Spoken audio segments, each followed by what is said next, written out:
Well, welcome back, everyone, to yet another episode of the Quad Damage Podcast. I'm one of your hosts, Midnight Medium, joined, of course, by Robert. Say hello, sir. Hello?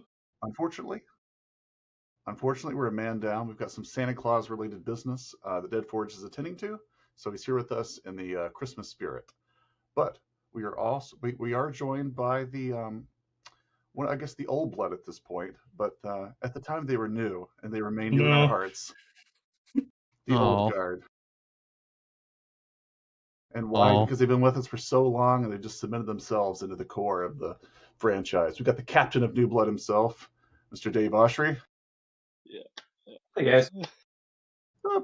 The mind behind I love Dusk. Escape from Tarkov. It's my favorite game. I love what it has done for the video game industry. My God, dude! And I can't believe someone actually escaped from Tarkov. Wow, it's so great. We were in so many news places because you said that they picked it up on the podcast. Yeah, great. That was great. And that's Dave for it. And we also got the mind behind Dusk and a dozen unhinged ideas. We got Dave Szymanski himself. Yep, that's me. Woo. I have neutral opinions of Escape from Tarkov. I am neither for it nor against it. Andrew actually plays it all the time. Yeah, so I know what he's going to say about it. Yeah.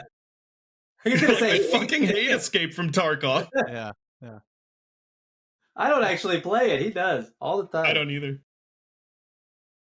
And last but not least, of course, the composer whose soundtracks hit like a railgun, Mr. Hulshult himself. Yeah, Tarkov's all right. PvE is pretty good. Let's get moving. Let's get booming.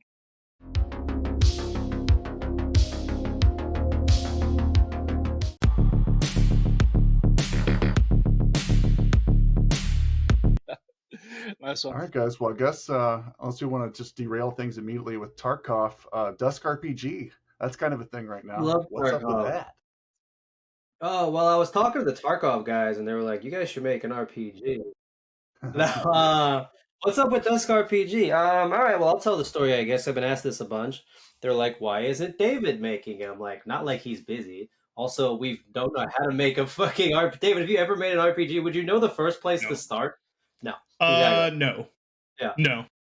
So but we wanted to do this for like a while. We've the idea of doing like Dusk Dungeon Crawler, like old school Dungeon Crawler, like specifically like Doom RPG, which we all loved so much on our flip phones, has been like an idea we've had for like a while. It's just like one of those things like, wow, it'd be cool if we could do that ever.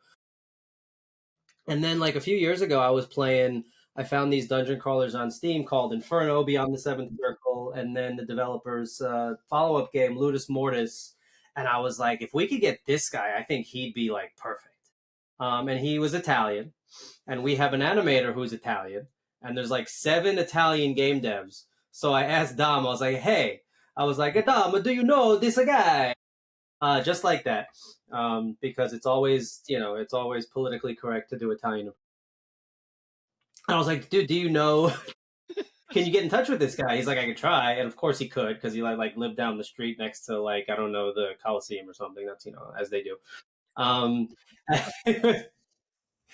actually lives like half a mile from the Coliseum. It's really funny. I was like, okay, all right.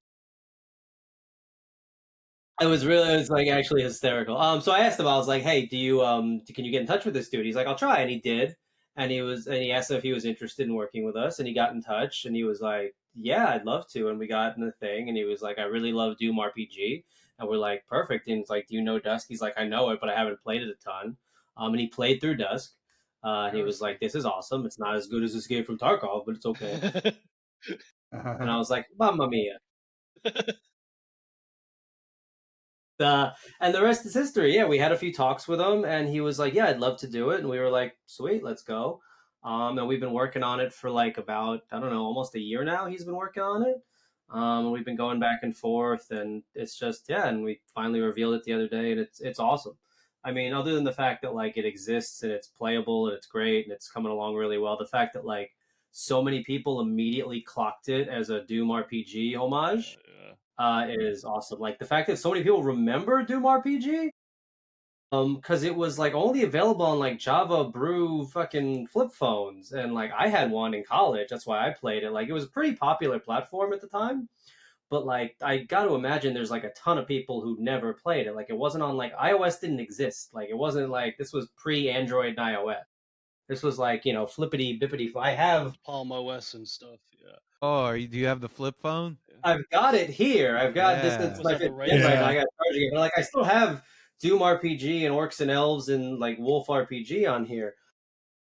So I was really surprised that many people remembered it, and it's been awesome so far. Yeah, I couldn't be more stoked. I was playing it last night, like in bed on my ROG Ally up until like 4 a.m. It's like it's super addictive, just like those old school dungeon crawlers were. It's not like complicated.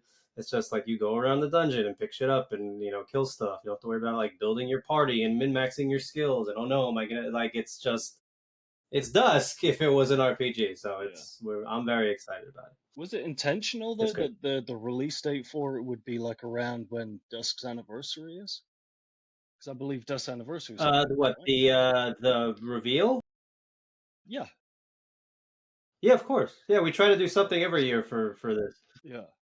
And it was well, we were gonna do it on the anniversary, which is what, in 2 days on the 10th. You know, the anniversary of Doom. But then the PC gaming show came up, and I reached out to those guys, and I was like, because I'm on the council thing for PC gaming show. Like, I'm one of the people who votes on the top 25 things. They send me a list of like games to vote on, and I like 90% of them I've never heard of. So I'm like, that looks cool. Put that one. That'd be good. It's like me and like Brian Fargo and other fucking actual people who've worked in games for a long time.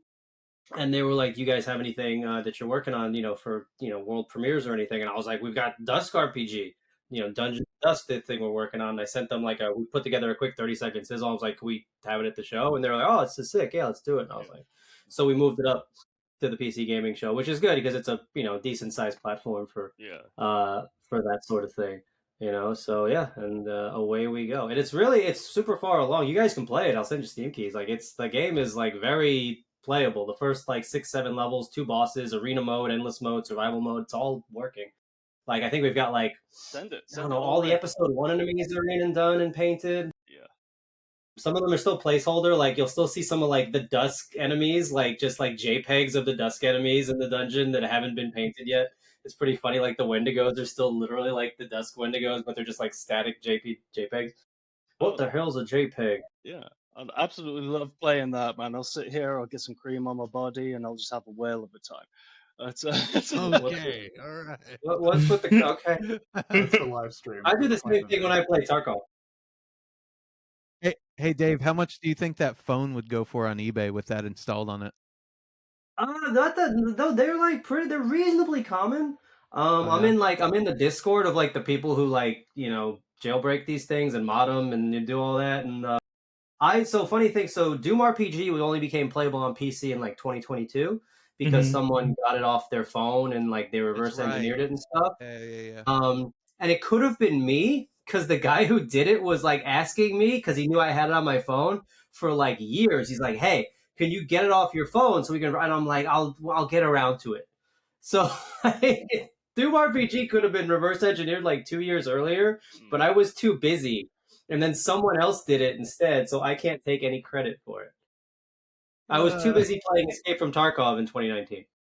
Join the Quad Damage memberships and get the additional quaddage for all the hard-hitting conversations the public don't see, on-screen recognition, quizzes, and voting opportunities on who we invite on the show. Extending invitation does not guarantee appearance. They may tell us to f*** ourselves. And more.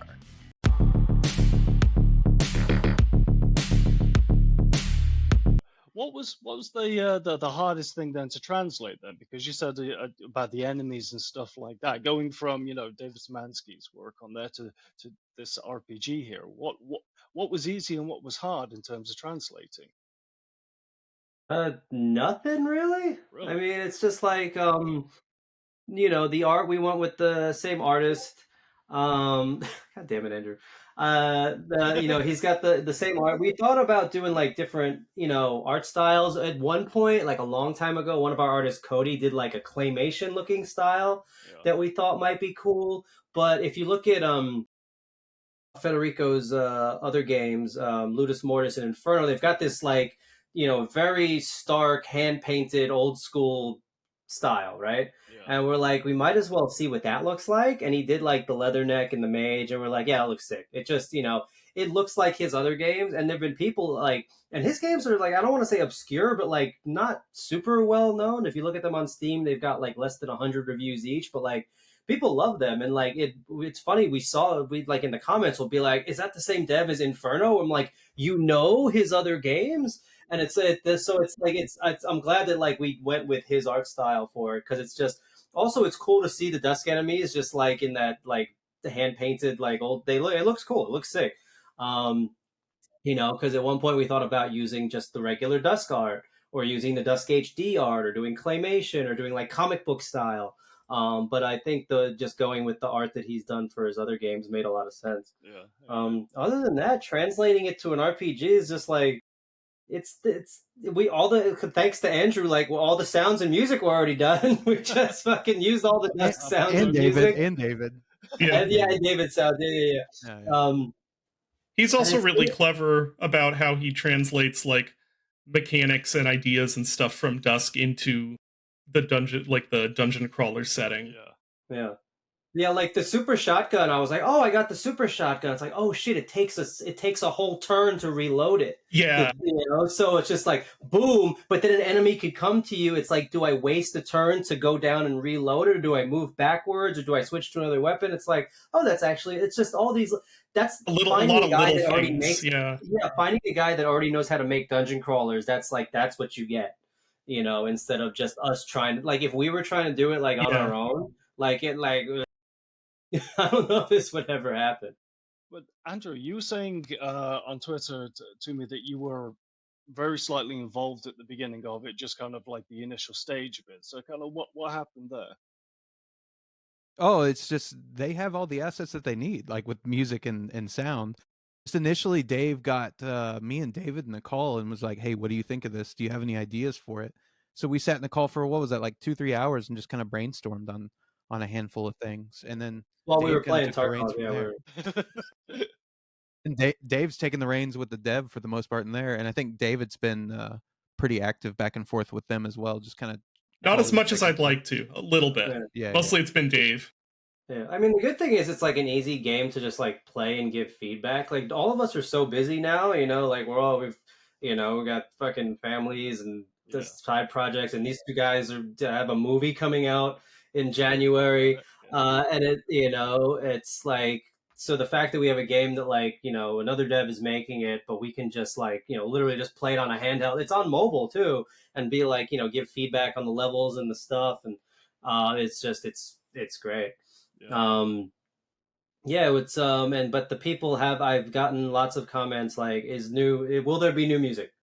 And I said, I will see what I can do about getting Andrew to crank one out. Perhaps that's an interesting use of words there. Yeah. Even if it's just the main theme or something, but like I'm thinking maybe a new main theme, maybe a final boss theme, something. I'm there are like 45 tracks on the Dusk soundtrack. But I think you got enough music. Even 50. Why not? What's another like 8 Dusk tracks the world needs? Isn't it like 2-hour soundtrack Dusk has or something like that? Yeah. It's just the amount of work that went into it. But David, vinyl available for pre-order at lace.com right now. We still have a few left. Yeah. We did do that. The vinyl's out. David, you've played it then. Is there like anything in Dusk RPG that you're like, I wish you'd have put that in from like the original game or something like that? I'm not saying criticize the game. I'm just saying, an aspect of it that you thought I'd like to have seen that in. Comes to mind. I've also, like I said, I haven't been as involved with it as probably I'd ideally like to be, just because of time. Yeah. So I mean, everything that I have played of it, I think he's pretty much nailed it. Yeah. Especially the artwork on the thick lady. Yeah. Yeah. We had a that was an important design decision. Yeah. That was the one that everybody chimed in for. So the game has NPCs, right? We're gonna have NPCs, and they're gonna be voiced and everything, you know. And one of them is the weaponsmith. And originally, the weaponsmith in the game's like a real Linda Hamilton T2 looking lady with sunglasses, like badass looking. And I went to David. I'm like, that's not Dusk. We need big mama. We don't do skinny ladies in our universe. Yeah. And I sent Federico like a bunch of. I just Googled like fat Appalachian housewife with machine gun, and like sent him like a bunch of like pictures and stuff. And he was like, okay. You know that map that goes around Twitter of like the most searched porn terms in each state? You're gonna skew that in some direction with that search. Yeah, it's fine. I live in New Zealand. Yeah. Oh yeah, true. And he came back with some new sketches for who we're calling Meemaw, and now we got a big old Meemaw in the game who's going to be the weaponsmith in the game. And those are the kind of design decisions where when me and David and Andrew need to come together and decide the women are too skinny. And we need to do something about this. So that's when the brain trust has to come together and do something. Everybody has to get in the same room for that one. Those are your cinematic influences, extra thick Linda Hamilton or something like that. Yeah. Yeah. Well, yeah, she was pretty hot. She was my crush when I was younger, growing up. So it's. She was scary in T2. I don't know about hot. That woman scared the shit out of me. Yeah, well, she went on to marry the director, so I'm sure who doesn't have the best reputation in the world. You know, everyone's going to come to you and be like a medieval RPG when, after this. This. We're still trying to port a medieval to consoles. We're trying to get that done this year. We're getting better at it. I think we're actually going to get it done in 2026.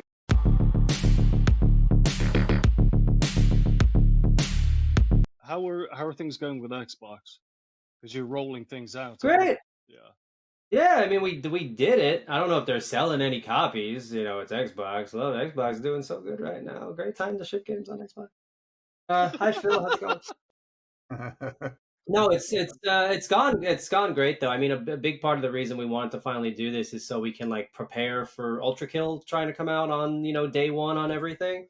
So getting really good at shipping on Xbox and PlayStation and stuff, because like we're trying to be a company that like ships console games like on day one with PC, like like a real company do, instead of like 6 months or 3 years later. It's like, here's the console port. So no, the Xbox stuff's gone great. Xbox Play Anywhere is cool. It's a pain in the ass. But like it's when it works, it's great. Like just the fact that like I can like play Dusk on PC and then go to my Xbox, then go to my Ally, and like all my saves and everything are the same. It's like, that's nice. Yeah. But then the Steam machine's coming out, so it's the Xbox Play Anywhere is gonna be rendered obsolete. Whoop-de-doo. Good job. Too little, too late, Xbox. But it's been when Xbox come to you and they tout there's the benefits of Play Anywhere.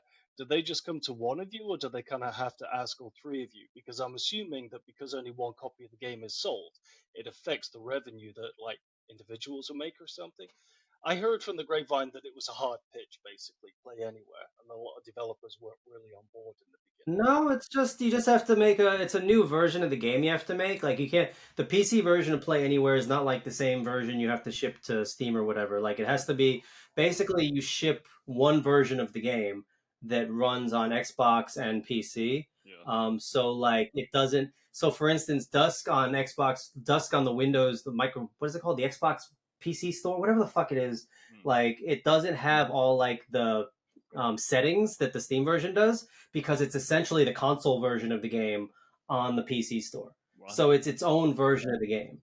But other than that, it's not a other than having to make a new version of the game, it's not complicated. In terms of revenue and stuff, no, it's just it's one SKU. They send us the money, we split it up. Mm-hmm. Oh, okay. Same as anything else. Same as selling it anywhere else.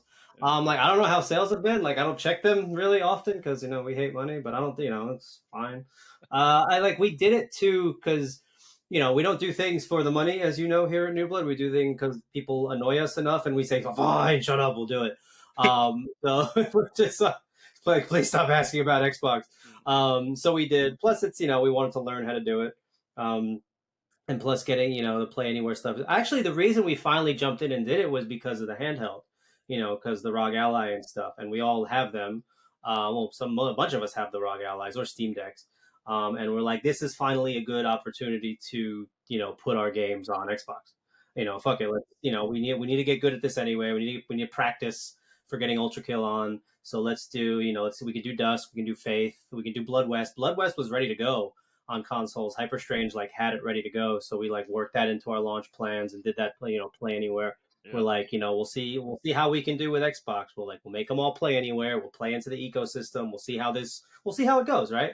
Yeah. Just as Xbox, and it's so funny. We announced that, and then Xbox started announcing hey, we're not doing consoles. Hey, we're raising the price of Game Pass. And as we were getting our shit on the Xbox has started fucking taking it on the chin from all the. No, yeah, I jumped to Xbox from PlayStation precisely because they were trying to make good halfway through the last generation by making a lot of pro-consumer decisions. So I was like, oh, I like what this Xbox are doing. And now it's just gone the opposite way, and it's just driven me to PC. And this is how I ended up.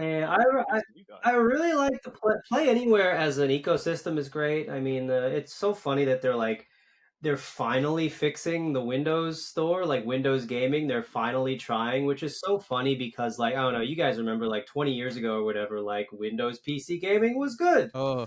And, in the pre-Steam days, there was a thing, and then games for Windows Live came around and Steam came around, and it's been shit for so long. And it's so funny because, Windows is installed on every fucking PC on planet Earth, and they do not have a store that sells games on it that is any good, that anybody buys them on, and they have it forever. And they just let Valve come in, essentially, and live in their house, and sell people games inside of their house and give them. It's insane. It's crazy that happened. Doesn't matter how much Ed Freeze is rolling in his grave, even though he's alive. Yeah. And it's and now they're finally, because of Steam Deck and all this shit that's happening, they're maybe we should try to make Windows gaming good. And it's it's so too little too late, even though it's good. It's and it's funny because the Xbox Play Anywhere stuff, hey, it's pretty good. Hey, this is kind of nice. And then Valve again just immediately is by the way, we're making consoles now. So you're gonna it's they had so much time. They have all the money in the world. And they couldn't make Windows gaming a thing for 20 probably whatever. A thing of the ship's too big, it's hard to steer it in the direction in a timely manner type shit. I remember I asked someone back in 2015, I'm why aren't you guys doing anything with Windows gaming? And they were somebody at Xbox was we have nobody works on it. It's that's nobody's department back then. There was it was nobody's thing. It was just one of those projects that just kind of hung out, I think they were just happy to just be whatever. Steam is kind of where people get PC. Everybody was probably playing their games on Steam on PC that worked at Microsoft. They're oh, we can make our own store. So it's getting better. I like Xbox as a platform. I actually like this is an Xbox whole campaign. I think if they the fact that they stick with it. The problem is if it doesn't work and they pivot again and next year they're doing something else, which seems to be what they keep doing. Yeah. It's they keep changing their idea of what Xbox is, and you can't invest, in what Xbox is because they don't seem to be confident in what Xbox is. The roadmap is, yeah. So we want. But in terms of us on Xbox, it's been great. We're good at it now. A few years ago, you were probably asking us about Switch. And we got really good at doing stuff on Nintendo, right? Yeah. Now we're really good at doing stuff on Xbox. By the way, Dusk does run on Switch too at 120 frames per second, and the little mouse works. We're just waiting on Nintendo to let us release it, but it's already working. We got our dev kits. Nintendo, please. Metroid's not selling. You got to release Dusk. I was watching. Trav. I was watching Trav stream it. And he was absolutely loving it. And I was just talking shit in the shit to him in the chat. But online, it seems that it's not doing particularly well critically. People are just kind of saying it's repetitive and stuff like that. Maybe as a franchise. I mean, I've never been a huge Metroid guy, so I don't know. You guys met David, Andrew? You guys Metroid guys? Yeah. I like Metroid Prime quite a lot. The older games. I was actually just at my brother's house watching him play Prime 4, and that is the most perfectly adequate game I have ever seen in my life. There's your soundbite. David Szymanski says Metroid Prime 4 is perfectly adequate. It's got Joss Whedon humor, and it has like a support character. It's got Quark Chungus side character. Yeah, and that's not great, but it looks very pretty, and it plays like Metroid Prime Remastered, which played well. I played a bunch of that because I never really got through the Prime, and I was like, I was liking it a lot. I remember I was playing on a plane with the Joy-Cons and stuff. I was like, it's really good. 4 is like that. What I saw of it is it's like that, but a little more linear, and there's an annoying side character. So I don't know. I was like, okay, yeah, that checks the boxes, I guess. I'm not even sure what I would have wanted out of Prime 4, though, to be honest. Don't worry, they don't know either. Yeah. I think what they wanted was to get it out. Yeah. Want to support your favorite Boomer Shooter podcast? Well, tough luck, because we're all you've got. Visit the Quad Damage affiliate store for the most bangin', most boomin', most please give us your money stores on the internet. Well, Amazon anyway. Only available in the US because we're too lazy to set it up for any other country.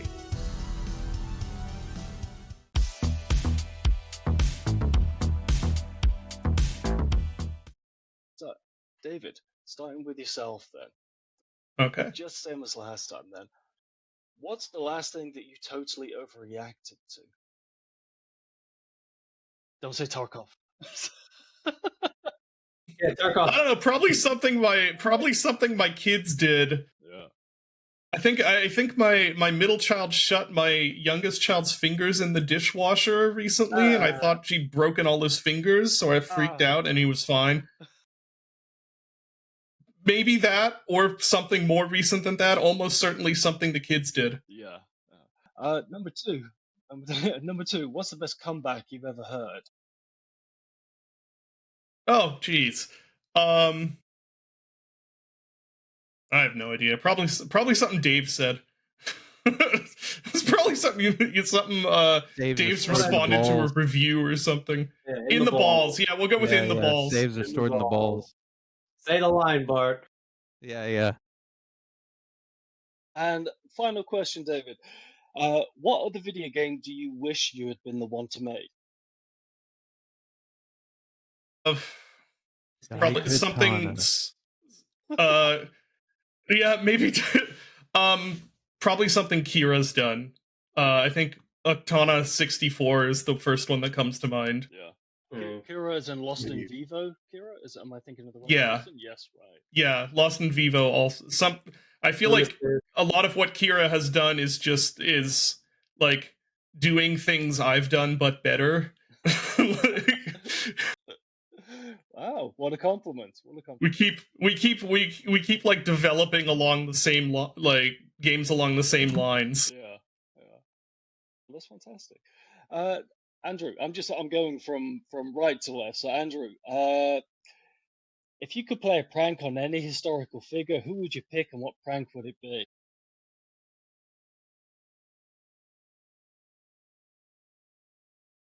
I'd hide.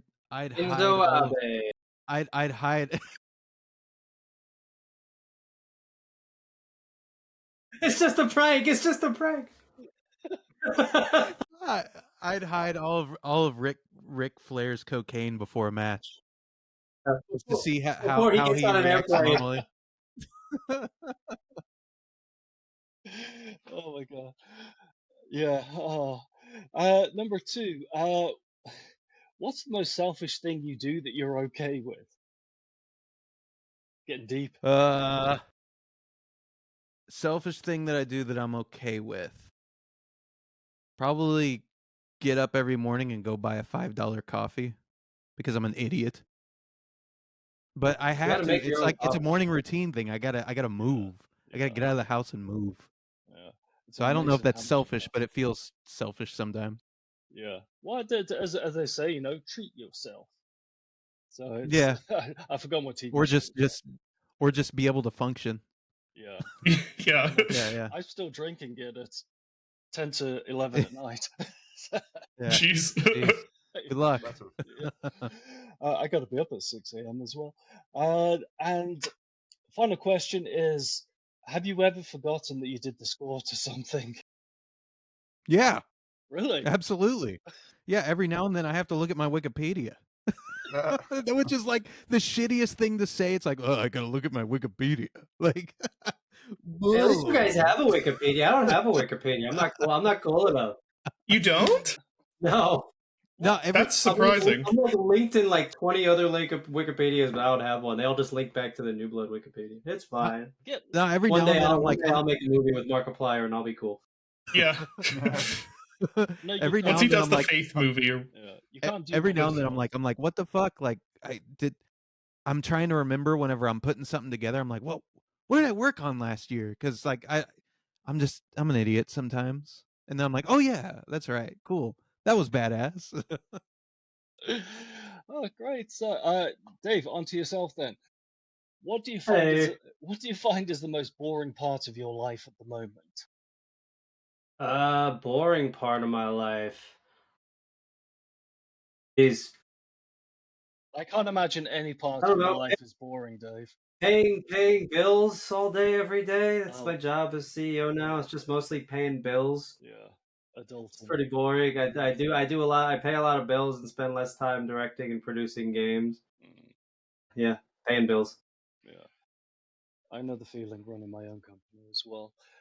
Number two, what do you think is the most complex aspect about yourself? Most complex aspect about myself. Complex character Dave Oshry. Yeah. It's my deep, complex emotions that I wrestle with every day. Socrates version 2. Oh, how humble I am, it's very complex. Fuck off.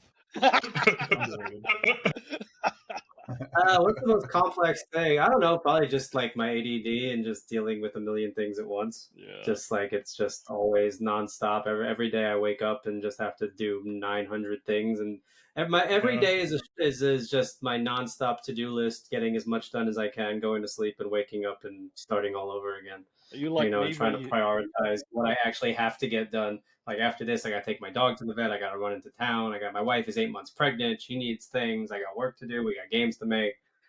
So it's everything's complex over here. I can imagine. So do you live and die by your calendar? You wake up and you're like, this is my list of things. Yes, it's just like my notes app is just it's just it just says to do, and then I just kind of move stuff around on it. Depends. So it'll be like to do today, to do tomorrow, to do soon. TM. Literally, that's what it looks like. But yeah, that's my life. And then sometimes I use that whiteboard. Honestly, I did most of the year it was, but I was away for most of the year. So usually I have it split up into the next 3 months. So it'll be like January, February, March, and I'll write all the things we're doing there. My life is a lot of lists. I'm like the guy in Memento, basically. Does anybody remember Memento? That was a good movie. I remember Memento. Yes. Well, I remember Carry On Moss. But Dave, so final question. Because I wrote it on my arm. Yes. Yeah. Maybe getting a bit deep with this one, actually. I'm curious as to your answer. Ooh. Does anyone ever tell you that you're too old for video games now that, I believe you're approaching 40 now, right? Now that I'm 41 years old? 41 is the... No. Yeah. No, that's good. No, nobody tells me I'm too old for video games. Yeah. Not anymore. No, I don't think they tell anybody that anymore. Now gaming is like the biggest hobby. Yeah, I mean, now that we've all grown up playing video games, it's like it's no longer a young person's game. Yeah. It's not a young person's game. Yeah. There's still the older generation that kind of is a bit, uppity about it, but I'm sure they probably... Yeah, but they can fuck off. The nice polite... I can't say that to my mother-in-law, but yeah. Sure you can. Not with that attitude. There'll just be consequences. Yeah. It's very true in that, those of us that grew up with video games as an industry, it's simply part and parcel of the entertainment, just as movies and television and stuff like. And I look my nose down at TikTok and stuff like that, but I'm very aware that this is now a young person's thing, and that maybe at 45. My birthday's tomorrow, so at 45. Happy birthday! Happy birthday! Appreciate it. I wasn't dropping hints, but thank you. Maybe we're just at that age then that we don't understand it, but it doesn't mean you got to disrespect people and say it's stupid just because you don't understand it. Yeah, they can fuck off. Yeah, man. Unless it's TikTok. Exactly, Andrew. Yeah, Exactly. I mean, we had Vine and stuff. It's whatever. Yeah. I miss Vine. Who bought Vine? Vine shut down, or someone? I think they're trying to like relaunch it, but it's like, I don't know. Elon Musk. I think the only exception is we are allowed to say that Italian brain rot is dumb. Allowed to say what? We're allowed to say Italian brain rot is dumb. Is dumb? No, am I gonna have to explain what Italian brain rot is? Yeah, but maybe not here. We can talk about it later. Okay, all right. Yeah. Breakout session.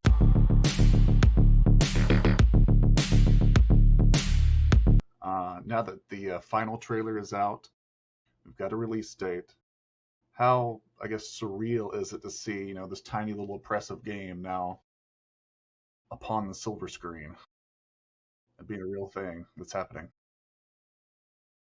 I think it's been long enough that I've gotten used to the movie existing, but it's still uncomfortable.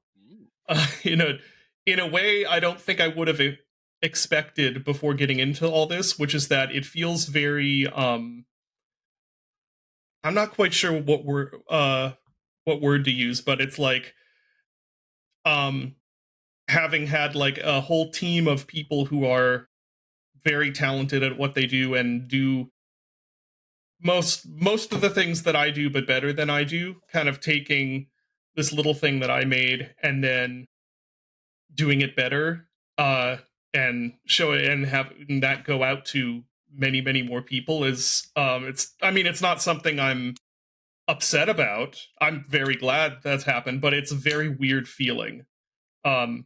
Sometimes people have asked kind of if it's like an ego boost, and it's like, no, it's very much the opposite. Like, this has been an incredibly humbling experience, because I've had to I've had to kind of hang out, brush shoulders with a lot of people who are able to take that vision I had and kind of make it something better. And it's a good thing, but it is very weird. Yeah, it'd be scary. Like, I just like having like the biggest YouTuber in the world like say my name in his videos all the time. I'd be like, yeah. Don't perceive me, please. Yeah, pretty much. Don't look. Like yeah, it's attention scary. Yeah. How is it? And I guess this is true of Andrew as well. Andrew, is this your first movie score? I thought so. Yeah. How is it kind of for both David and Andrew, to both of you? How has it opened your lives up in terms of opportunities? Has it changed things, or is it kind of still business as usual in terms of the circles that you run in?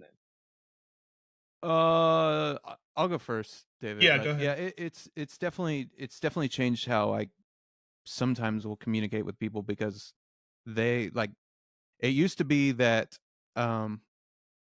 like DUSK and Doom were the first thing that people talked about, and of course it's just top of mind right now, but a lot of time people are like, hey, aren't you working on that movie with Markiplier? And I'm like yes. That's so strange. It's so weird to hear you even say that. Yeah. Like, you haven't seen anything about it yet. But yeah, that's one of the first things out of a lot of people's mouth for the last like year. So that's how it's kind of changed with me. I mean, outside of the other stuff with like creative was a completely different beast altogether, but that's another hour-long conversation. Maybe yeah. Have that yeah, I've I don't think it's in terms of like what opportunities and avenues are available. I don't think that it's changed much for me at the moment. I don't know if I don't know if that'll change when the movie's actually out, if it manages to do well. I'm also pretty happy where I am. I don't really I think a lot of the doors that it would open up probably aren't ones that I'm interested in anyway, because I'm pretty happy doing what I'm doing. Yeah. That being said, if someone were to come along and be like, hey, we want to make a Squirrel Stapler movie, that'd be pretty cool. Mr. Beast will call you up. He's like, really just idea. Because, yeah, Really, I just want to see someone try and wrangle that thing into like a movie and have to deal with the like mental damage of taking that game and making it into a movie. I mean, if Who you gets can to make play the Iron wife? Lung into a movie, you can make anything into a movie. Yeah, yeah, it's true. I'm kind of with David on that, actually. Now that I think about it, yeah, it's like not a lot's changed, but I think I like where I'm at. You know what I mean? Like it's movies has been a completely different ballpark. It's been a really eye-opening experience, but I don't think a whole lot has changed. Just like the, hey, you're working on that movie. That's about it. Yeah. What's I think it's gonna do pretty well because Mark's been telling people to like call their local theaters and like request the movie. And you know when Mark says jump, the people that watch his videos say, "Sir, yes, sir, how high, sir?" And apparently, like movie theaters all over the country have been getting bombarded with calls from people to show Iron Lung. Yeah. Like we were looking at a Reddit thread yesterday, and people was like, "Yeah, we got 1,000 calls yesterday from kids who want Iron Lung." I'm like, "What the fuck is Iron Lung?" I'm like, "It's working." That's the power of Markiplier, man. He's big. He's a big deal. You know, with Netflix buying Warner Brothers, who are no doubt going to strip it and reduce the theatrical experience, you need Dave. Jesus Christ, we're so fucked, man. Everything sucks. You need people. Did you see what's his name? Sarandos. What did he say? He's like, Barbenheimer would have been just as big on Netflix. It's like, no, it wouldn't. And then someone name one like Netflix produced movie that you like really remember in the last 5 years. Like you're like that was just like that stuck with you. That felt like cinema. Yeah, you know what I watch on Netflix? Monday Night Raw. I watch fucking WWE on Netflix. That's what I watch on Netflix. And like Troll 2. Like, that's what I go to Netflix for. Hell yeah. There's a troll and he's stomping around. We have to. No, not in Troll 2. There's no trolls in Troll 2. They're shooting at the troll with cannon. Like that's what I go. That's Netflix, you know? Yeah. And now they own Warner Brothers. Yeah, you need people like Markiplier saying, "Go out and call your local movie theater." You need that kind of call to action. It's so funny. Mark is going to save cinema. You never know; it might actually happen. What if? Absolute Markiplier. What if Iron Lung releases? It makes 500 million, and then you know, I mean, if the last Predator movie can overperform, then Iron Lung will, you know, I mean, I'm a Predator fan, but, you know, I'm surprised at how much money it made. A movie like Iron Lung with that kind of momentum behind it, it could make, actually, it will do gangbusters, and hopefully, you know, it will actually encourage people to go back into the movie theaters and not just watch a $300 million Avengers movie or something. We need medium-sized budget movies to come back, and if we can get more video game adaptations, I'd fucking go and watch a Squirrel Staple movie. I would.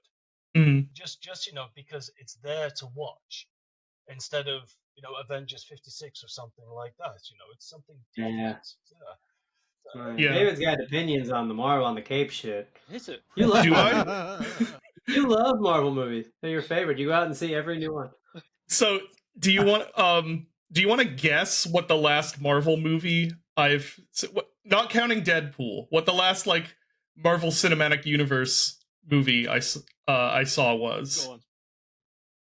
It was the first Avengers. Really? I have not seen a single MCU movie since then. I think I'm in the same boat with you. Yeah. I'm trying to remember. It started off as just me like missing, like I intended to go see like, I don't even remember whatever was coming out in the wake of that. I was like, oh, I'll go see that, and then I never did. And then a couple of like 3 or 4 of them piled up, and then at that point I'm like, well, I can't watch anything new because I haven't seen all these. And then you end up here where it's like, I just kind of checked out of that whole thing. Like, what was that, like 10 years ago? Or I like the ones that people like didn't like. I remember I liked Doctor Strange a lot. I thought that was cool. People were like, oh, that sucks. I was like, all right. Wasn't, which was strange. The sequel was fun. It's really funny because you can tell the point where Sam Raimi took over. It's like he directed, I guess, the second half of it, and it's funny. Like, literally, you know, the Sam Raimi spinny zoom shot that he does. There's like 5 of those.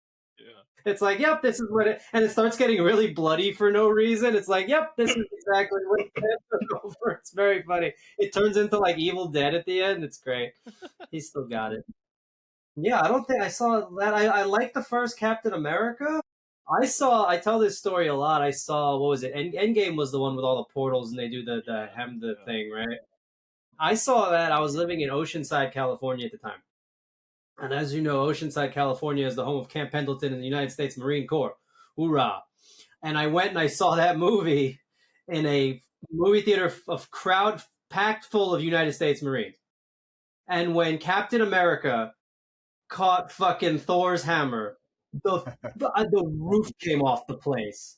You would have thought John Cena fucking came out and the Undertaker. It was honestly probably like top one movie going experience. Like it was actually insane. It was like people were like freaking out. Let's fucking go! It was cool.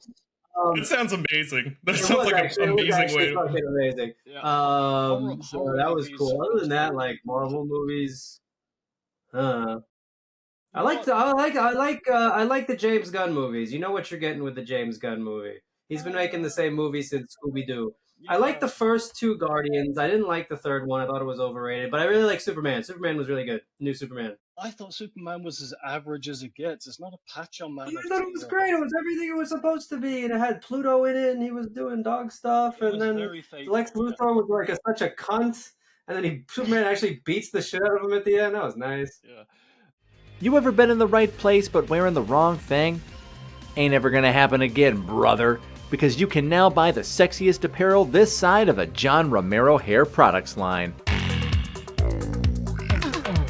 Visit the Quad Damage Amazon merch store and get that shiz delivered on Prime. Damn, you're gonna look good.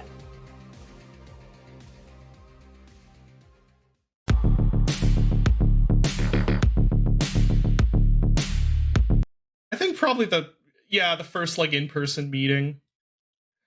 Yeah, then it was that makes it very real and solidified in your mind. It's like you're actually seeing people in person. You're seeing Mark in person, everyone who's gonna work on it in the next few months and stuff. Yeah, that was the trip down to Austin in 2.5 years ago. Is that right? 2003, I think. Or was it 2003? No, I think that would have been. Oh, I don't remember. Yeah, I think it was like late 2022, wasn't it? It might have been, yeah. Yeah, it's been for a long time. It was in December, so I think it was 2022. You're right. Yeah, he flew us down to Austin just go talk about it and like meet the people that he wanted to have involved, and it was just like a moment of like, holy shit, this is actually happening. Like, because before that, it was all like Discord calls, and Discord calls. It's like, yeah, we're working. Okay, we're working on this. All right, we're working. And then it's just like you meet all these people, and you're like, oh shit, okay. So that's when you knew it was happening. When did it? Was there like a moment where you could tell like this feels right? Like this feels like this is like leaping straight from the video game screen. Like this is becoming something that like captures the feeling and maybe even does it better. As kind of like how David was talking about, where it kind of felt like it's perfectly translating itself. That might be a little too in depth. I don't know if you've got that, David. I think for me at least there wasn't any specific defining moment. It was like a lot of little moments throughout the entire process, even up until recently, because it took a while for to build the film, and it's built in all the foundational layer is really abstract when it's like it's just a script or it's just Mark and I talking about what's going to be in the script. And over the course of, what was it, like 2 years or whatever, it very gradually built. And so it wasn't any one like specific moment. It was just throughout there was this growing like positive things happen. It was like always getting better and always moving in a really good direction from my point of view. I know there were some production hiccups along the way where I'm sure Mark did not feel like it was moving in a positive direction. But for me, it was a lot of those moments.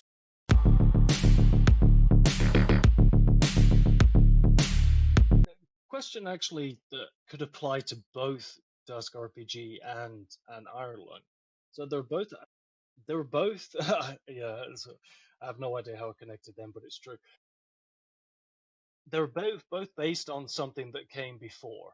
So how do you decide when you're making something that's based off something else, what to keep in from the original source and what to kind of not include or keep mysterious or something like that? Starting with let's circle back around to Dusk. Dave, you'd probably be able to answer that better. What to keep in, what to leave out? I mean, I don't know if we want to leave anything out, really. I mean, first-person shooters translate very well to, dungeon crawlers. You just remove the movement and make it one step at a time. Other than that, it's the same, Yeah, what do we leave out? Leave out the music, because I was like, whatever, we don't need them. Fuck him. I don't know. Make it an extraction shooter. That would have been good. Dusk extraction. Escape from Duskov.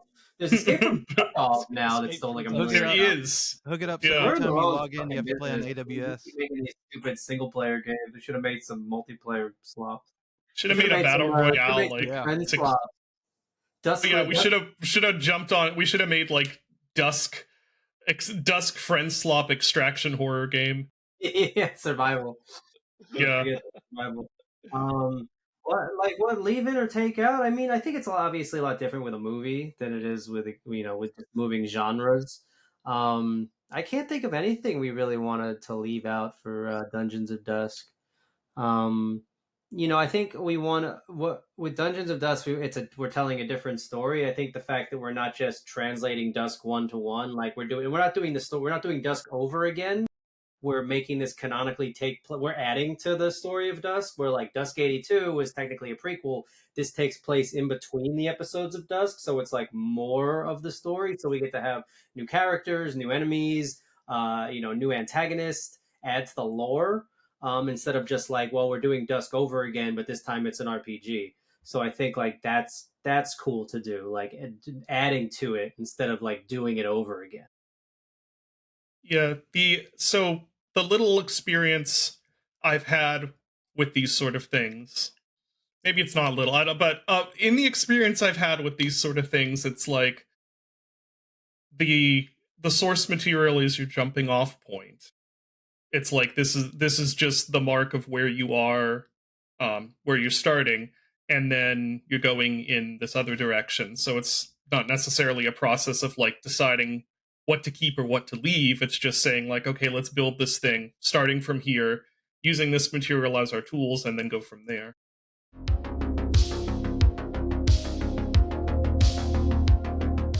All right, gentlemen, as you just said, 3 codes for BioCrisis made by our friend Jim, whom we've had on. Hey, we love Jim. Yeah.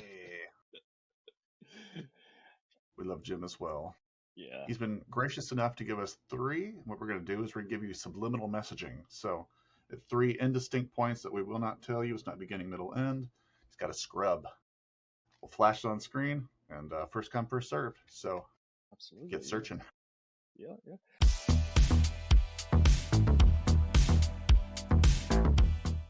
And Jim, speaking about Jim, then, so we put out to the viewers then what questions they had for you, and I believe is it Jim asking if I'm going to publish BioCrisis 2: Return to the Lab? It's not. Oddly enough, it's a question that I think he's asked before. It's like his go-to question. So viewers' questions then. Jim, BioCrisis developer, I love you, bro. He's asking, what is the best Arnold Schwarzenegger movie? Oh, yeah, that's a good one. Yeah, it's the best movie. Oh my god, I don't know. It's so many. Good luck. It could be anything. It could be. I was so good in so many movies. In the Terminator 2. I was in the Predator. Yeah. I was in the one where I go to Mars. What was that called? The Mars. It was called Arnie on Mars. Total Recall. Yeah. It was called Mars Schwarzenegger. Yeah, like Jingle all the way, that was good one. Yeah, put a cookie down. Yeah, fuck you, Phil Hartman. Schwarzenegger movie. Thank you for indulging me in some shit Arnold impression. All right, David, you want to go first? What's your favorite Arnie movie? Sure. So it's a bit of an open question, because is it best movie Arnold Schwarzenegger has been in, or best Arnold Schwarzenegger movie? Yeah. You know what I mean? Maybe we can do both. Because I want to say, go ahead. Well, I think if I were trying to be objective, it'd probably be like Terminator 2. Yeah. My personal favorite is Predator, though. I agree. Yes. Hell yeah. It's so quotable, isn't it? It's just everything. We built a whole character in all of our video games off of Dutch's. Yeah. Yeah. Come on, kill me, come on. I'm like attacking him, and he's got this Arnold Schwarzenegger voice. And I'm like, that's Dave Oshry. That is it. Yeah, so now we have to put Big John. Is Big John gonna come back in Dusk RPG? You'll have to wait and see. Yeah. Yes, obviously. I still think one of these days we need to have regular John, and he just go and he's like, "Hey, come on, kill me, come on." What's up, hey guys. Nice. Great Queens of the Stone Age. Though. Andrew, what about yourself? I'm gonna go with Terminator 2, and because like, how can you not say that? But also Total Recall. Best Arnold movie. I think we all agree that the best movie he was in is T2. But he's not. He's playing the Terminator, so it's not the best Arnold movie. He's not really being Arnold. He's being the Terminator. The best. Yo, come on. I don't know. I honestly, I kind of want to say Jingle All the Way. It's that time of year. Running Man. He's been in so fucking many. I'm actually gonna look. Honestly, you know what I'm gonna say? Kindergarten Cop is the best Arnold movie. Everybody forgets Kindergarten Cop. I like the Arnold movies that actually explain why there's a giant Austrian guy instead of trying to just pretend that he's like everybody else. Yeah. They actually go out of the way to be like, oh, he's he's here and he's from Austria and he's blah blah blah. They make it. They address the elephant in the room. They don't just pretend he's like everybody else. Also Commando, obviously. Yeah. No, but I'm also gonna say Kindergarten Cop is the best Silent Hill movie. It is. Also, Kindergarten Cop, you're like, wow, why does nobody talk about this anymore? And then you get to the last 30 minutes and you're like, oh no! You forget what happens at the end of that movie where the guy runs into the school with a gun and takes the kids hostage in the bathroom and you're like, oh no!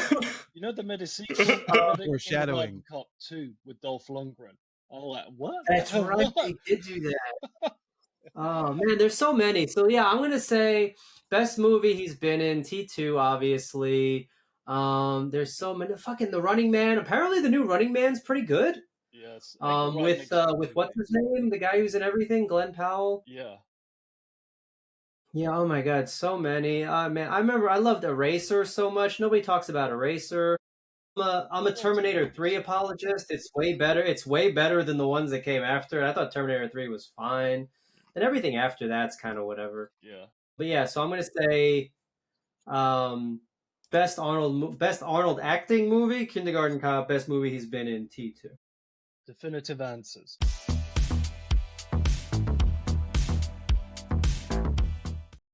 Alrighty, well, none other than Sam or Wadaholic from Total Chaos fame and little shooter you might have heard of. Turbo Ultra Kill, yeah. Yes. Currently working on. I was trying to do it without saying it, but yes, the question I'm sure no one's ever put to you before. So strap in. You're gonna think about this one. When is Dust 2 happening? Never. When the time is right. Yeah. The time is not right yet. Yeah, we have it Stars align. It's if we wanted to if we actually wanted to jump into that, would have been right after the game came out. So no, there's nothing. not anytime soon. We're so busy with so many other things. Yeah. And we wanted we still have to do. We're still adding the new version of Dusk, the new moddable version of Dusk with the SDK and co-op and all that stuff that like we've been working on for years, basically rebuilding the game from scratch. That's the version that's going to be on Switch 2 and PS5 and stuff like that. Seeing if we can add Dusk HD to the console versions, like all we're still doing Dusk 1 stuff. Yeah, and also, yeah, what'd you say? Yeah, yeah, and also from my point of view, I don't want to do. I'm not big on doing sequels to things unless there's really a good reason. Like and I wouldn't want to just do. Yeah, I wouldn't want to do Dusk 2 just to have another Dusk game. Like I would do a Dusk 2 when it feels like there's something to bring to the table that I want to do. I have a theory. Yeah, I think we all kind of feel that way. It's like we're not just going to do it for the sake of it, because honestly, there's a bunch of games out there that are great and you can play if you want more new boomer shooter. Yeah, like we've never been like, oh, we've got we've got lots of ideas, but nothing like we have to get done. Like we want to do, like we've talked about, we're definitely going to do Dusk the master levels, where we have a bunch of the best like people at New Blood and community mappers make an episode of Dusk and release that like Doom, and that'll be free. And before we do Dusk 2, we've talked about forever doing an expansion, of like, an expansion Dusk. So it would be like something that leads up to potentially Dusk 2, but like it's like, we'll get there when we get there, if we get there. Like the cool thing about Dusk is it's so like, it's like it doesn't need a sequel.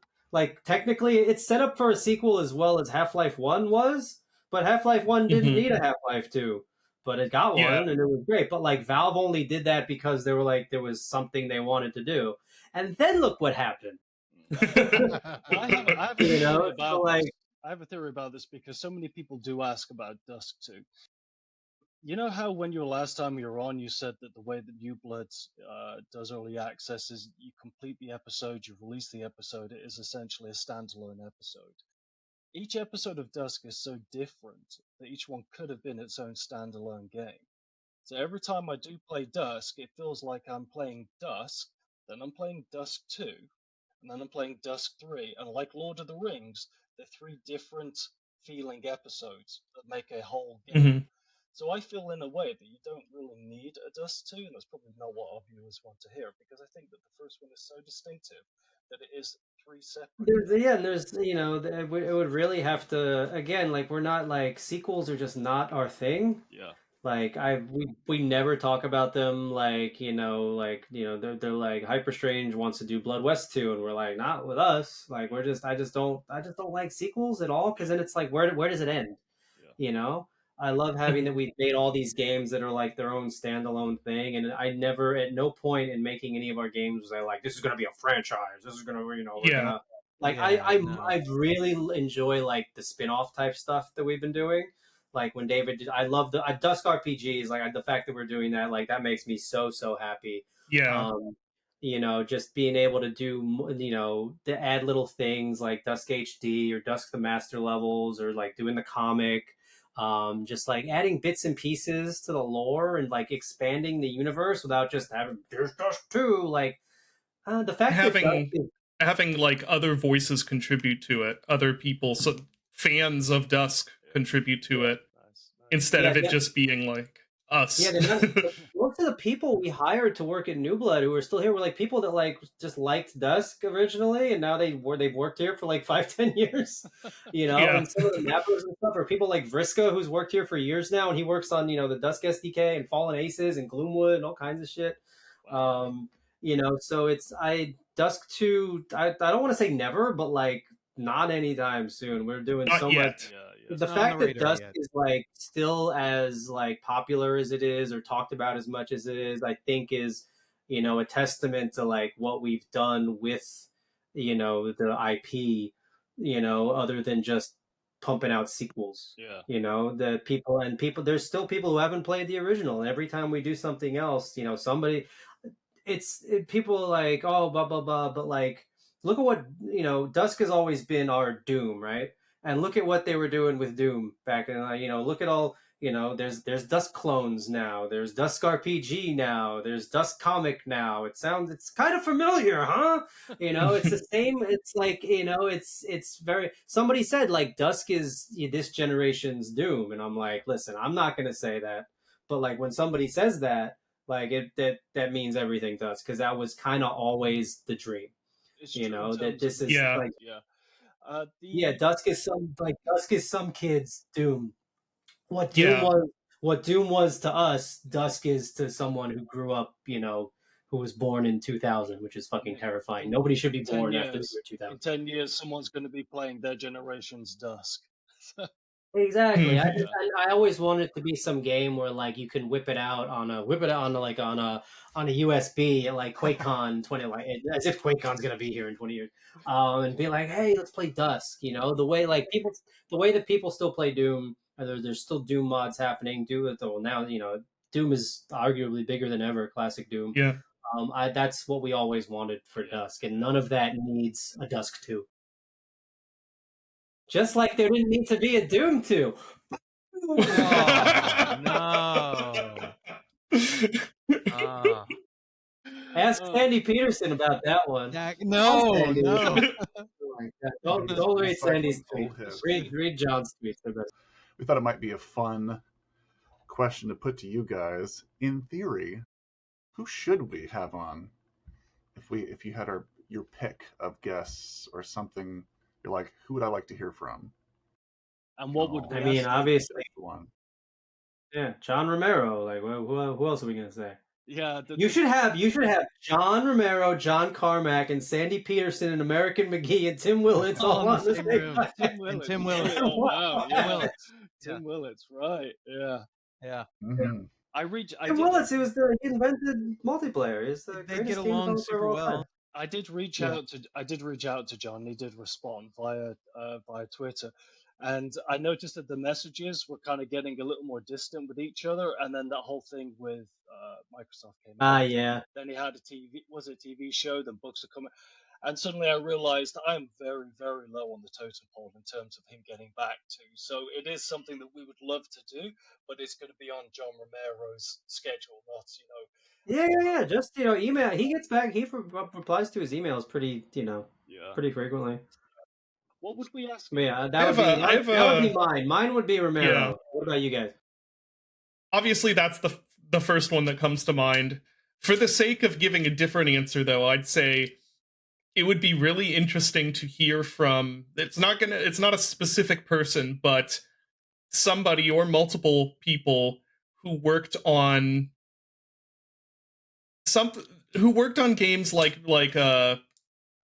Shogo or Blood or Shadow Warrior, but not like the main people that you think of. I think it'd be really interesting to hear from like, hey, I was a programmer on Fear, or the guys in the trenches. We would love for some of these games. Love to. And Scott Miller has been on, so we briefly spoke about Duke Nukem in terms of the build engine games.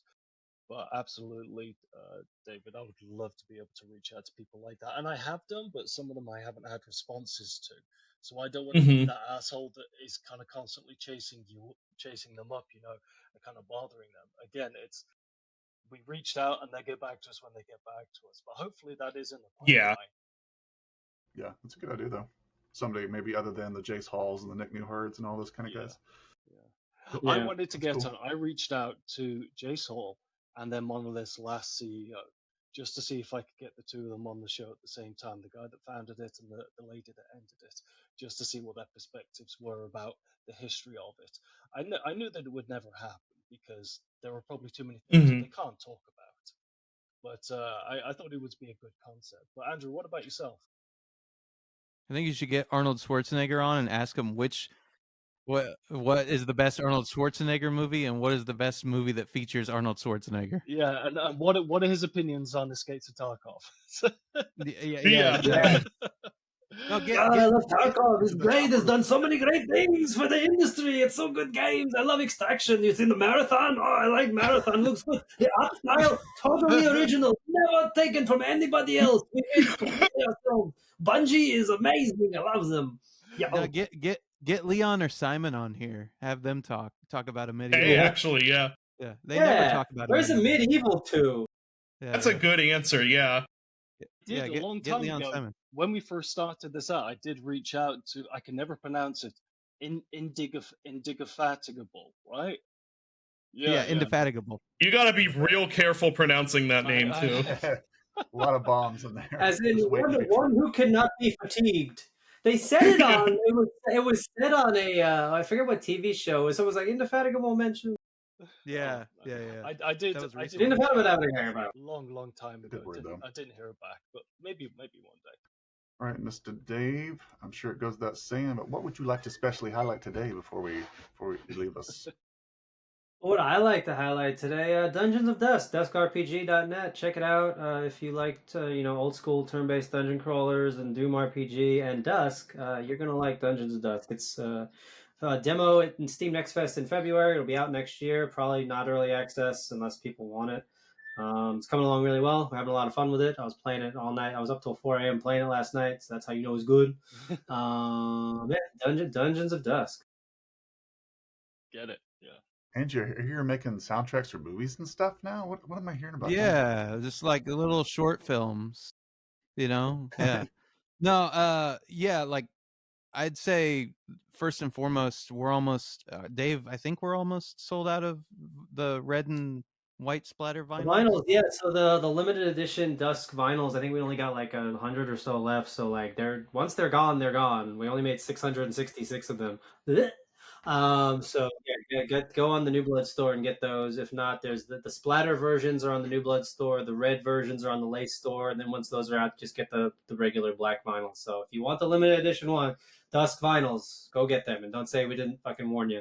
Yeah. Once they're gone, they're gone. But that, and also, of course, go scream at your movie theater locally if they don't have Iron Lung showing. Yeah. I will actually just go up and bang on the window. Where's Mark? Let me in. Where's Mark? I know you have Mark in here. You have Mark in there. Yeah. He's in there. He's in the jar. No.